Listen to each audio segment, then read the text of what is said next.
अस्सलाम वालेकुम टाठो बच्चो आज सानि सबकुक मौजू ज कथ गोडनेथ परो यम अल्फाज किछ यथ पर दित तीर अंदाजी कान वगरै कर्जदार कथ तीर अंदाजी गई तीर लायुन कान छ वना तीरस वगरै गई दितमुत कर्ज वापस मंगुन कर्जदार यस कर्ज आस कथ ये सत वनान छ तथ छ वनान कथ अख तज बटुन कान दपान बड़ शहनिस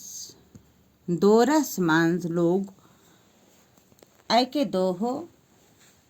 तीर अंदाजी हुंद मुकाबला तीरस छ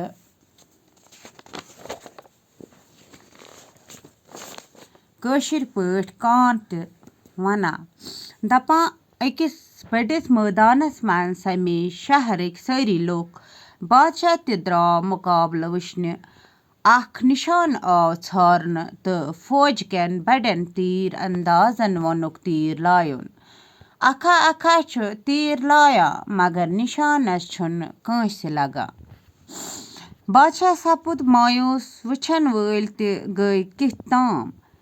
अथ मंज द्राव लूको मंज अख जना एमिस ओस नाव तज बट बादशाहस दोपुन बत लायहा अख कान तस आव कान लायनुक इजाजत दिन एम ओस न अवताम जह ति कान लोयमुत तज बटन लोय याशाह करित कान लोग निशानस सारवियों कोरुस सारपो तो मरहबा बादशाह गो खुश तो बनोवन तज बट पन्ने फौजुक कमांडर तत पेठ अज ताम येलि ते कंस तगन रुस्तुय कुन काम मन सेजर छु गछान कशिर छ दपान एमिस हसा गो तज बटुन कान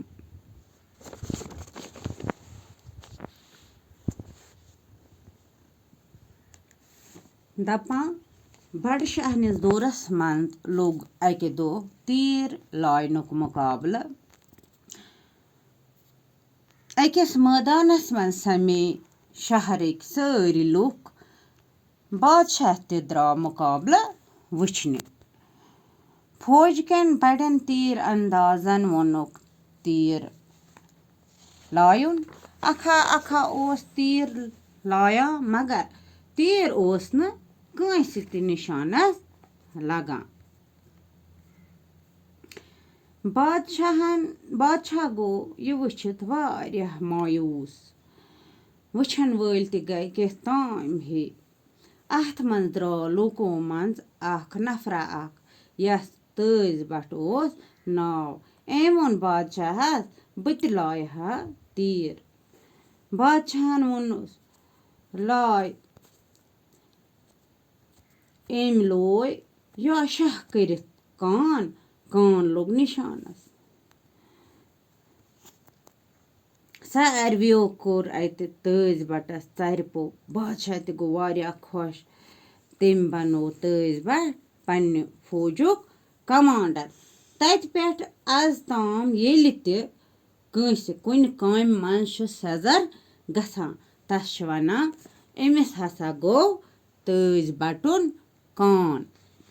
बच्चों उम्मीद छम जे तोह आसि सोरी समझ आमुत खुदा हाफिज।